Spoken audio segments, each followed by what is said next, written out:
Covid ನಿಯಂತ್ರಣಕ್ಕೆ ಕರ್ನಾಟಕ ಸರ್ಕಾರ ಈಗಾಗಲೇ ವಾರಾಂತ್ಯದ ಕರ್ಫ್ಯೂ ಜಾರಿ ಮಾಡಿದ್ದು, ಶುಕ್ರವಾರ ರಾತ್ರಿ 9 ರಿಂದ ಸೋಮವಾರ ಬೆಳಗ್ಗೆ 6 ರವರೆಗೆ ವಾರಾಂತ್ಯದ ಕರ್ಫ್ಯೂವನ್ನು ಜಾರಿ ಮಾಡಿದೆ.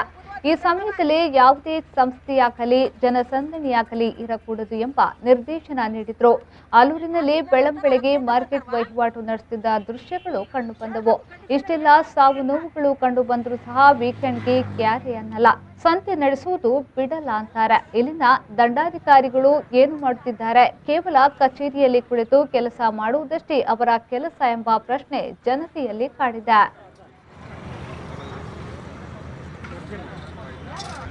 ಹಾಕಿದ್ಮೇಲೆ ಒಂಥರ ಆಗ್ತೈತ ಬಂತಾರವಾ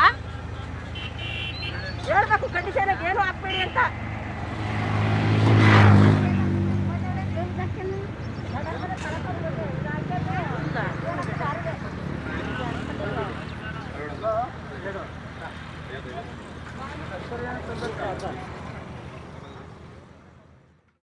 ಧರ್ಮೇಂದ್ರ, ವಿ4 ನ್ಯೂಸ್, ಹಾಸನ.